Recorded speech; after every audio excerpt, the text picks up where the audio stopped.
जगजीत सिंह डल्लेवाल अब स्क्रीन पर आ जाइए। जगजीत सिंह डल्लेवाल, आप मुखौटा हैं, आप किसान है ही नहीं, आम आदमी को, व्यापारियों को परेशान कर रहे हैं वहां शंभू बॉर्डर पर बैठे हुए। देखिए, भाजपा की एक फितरत है, एक इनका स्वभाव है। जब इनको किसानों की जरूरत होती है तब देश का किसान किसान नजर आता है। वो केवल किसान नहीं, वो भगवान नजर आना शुरू हो जाता है।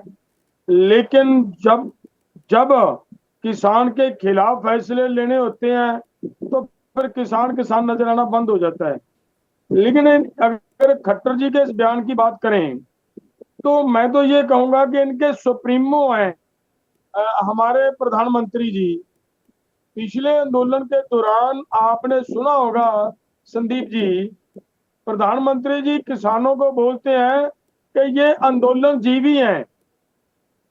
अगर देश का प्रधानमंत्री किसानों को आंदोलन जीवी बोलेगा तो फिर ये तो सब बोलेंगे। एक बात और मैं आपको बताना चाह रहा हूं, आपको याद दिला दूं। पिछले आंदोलन के दौरान जब खट्टर साहब प्रधान मुख्यमंत्री थे तो उस समय इन्होंने एक बात कही थी। इन्होंने कहा था कि किसानों को इनके लठ मारो, इनको भगाओ, अगर आपके ऊपर मुकदमा बन जाएगा तो जेल से नेता बनकर आओगे।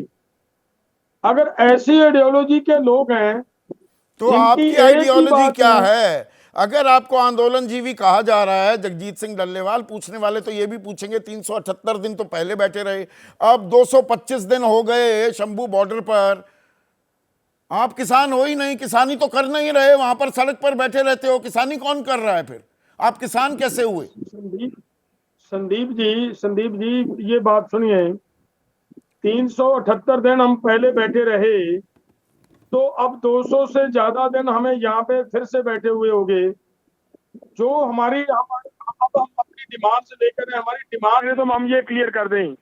अलग अलग टाइम पे सरकार ने हमारे लोगों के साथ ये कमिटमेंट्स की हुई हैं और वो कमिटमेंट्स इनको याद दिलाने के लिए, वायदे याद दिलाने के लिए हम घर से निकले कि भाई सरकार लास्ट टाइम पे जा रही है।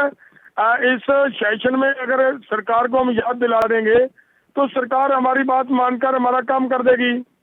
लेकिन वो करने की बजाय सरकार ने हमारे आगे जो ये कह रहे रास्ते रुके हुए हैं, हम तो 13 फरवरी को आने का तैयारी कर रहे थे और हरियाणा गवर्नमेंट, भैया मैं कहूँगा भाजपा गवर्नमेंट ने वो रास्ते रोके। इन्होंने 6 और 7 फरवरी को बैरिकेडिंग करनी शुरू कर दी, हमें रोक दिया वहां पे। आप एमएसपी को प्रभावी बनाने वाली कहाँ? कमेटी का हिस्सा नहीं बनते, सरकार से बातचीत नहीं करते, ये आरोप यहां पर लगा रहे हैं सुधांशु मित्तल।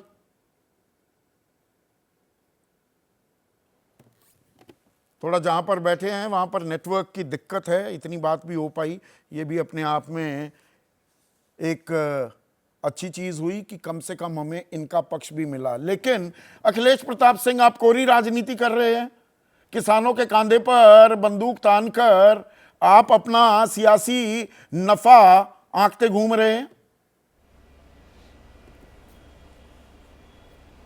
संदीप जी देखिए,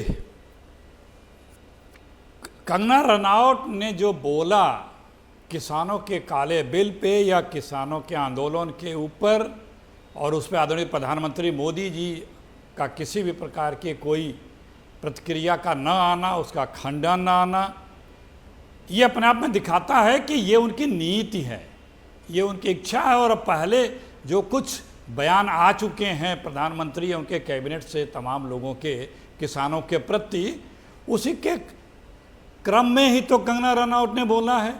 नहीं, ये आप तिल का ताड़, फिर वही बात मैं पूछूंगा जो राकेश से मैंने पूछी।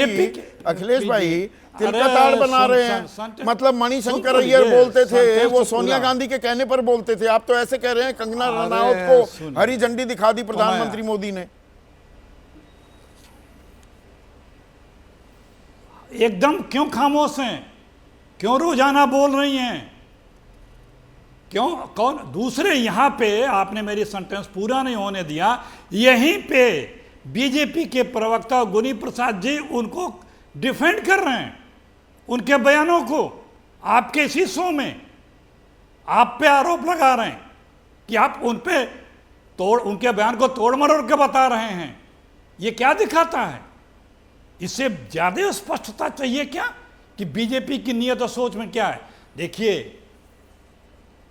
कभी भी बीजेपी किसानों नौजवानों के पक्षधर नहीं रही है। आप याद करिए, मैं आपको सिलसिलेवार याद दिला रहा हूं। मोदी जी सत्ता में आते सबसे पहला अध्यादेश क्या लाए? भूमि अधिग्रहण कानून जो राहुल जी लाए थे किसानों के लिए, उसको निरस्त करने के लिए 3 अध्यादेश लाए जिससे किसानों को लाभ न मिल सके। दूसरी, उन्होंने चिट्ठी लिखी कि एमएसपी से ज्यादा यदि कोई स्टेट किसानों को बोनस देगा यह स्वीकार्य नहीं है।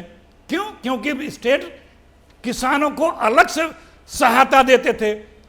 कल तक जो बीजेपी बोलती थी सत्ता में 2014 के आने के पहले कि हम एमएसपी देंगे, लागू करेंगे, आते ही सुप्रीम कोर्ट में क्या एफिडेविट दिया कि हम नहीं लागू कर इस राजनीतिक नफे नुकसान के चक्कर में किसान ऐसे ही चक्की में पिसता रहेगा, 27 रुपए प्रतिदिन विशुद्ध किसानी से कमाएगा। एकदम कोई भला हो रहा है किसान का? जिस राहुल जी, कांग्रेस पार्टी का ये ऐलान है, जिस दिन हम लोगों के पास सत्ता आएगी, राहुल जी ने कहा है पहली कैबिनेट में ये सारे निर्णय हम कर देंगे। और जो राहुल जी और कांग्रेस पार्टी वादा करती है, उसने जिन जिन राज्यों में जो वादा किया करके दिखाया है और हम दिखाएंगे किसानों के लिए। आप तारतम्यता से जो मैं बता रहा था कि किस प्रकार से मोदी जी ने जो कहा था किसानों को, जस्ट सत्ता में आने के बाद जस्ट उसका रिवर्स किया।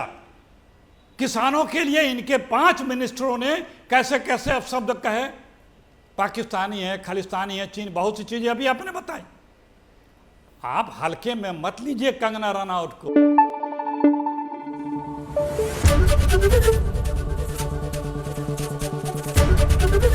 एबीपी न्यूज आपको रखे आगे।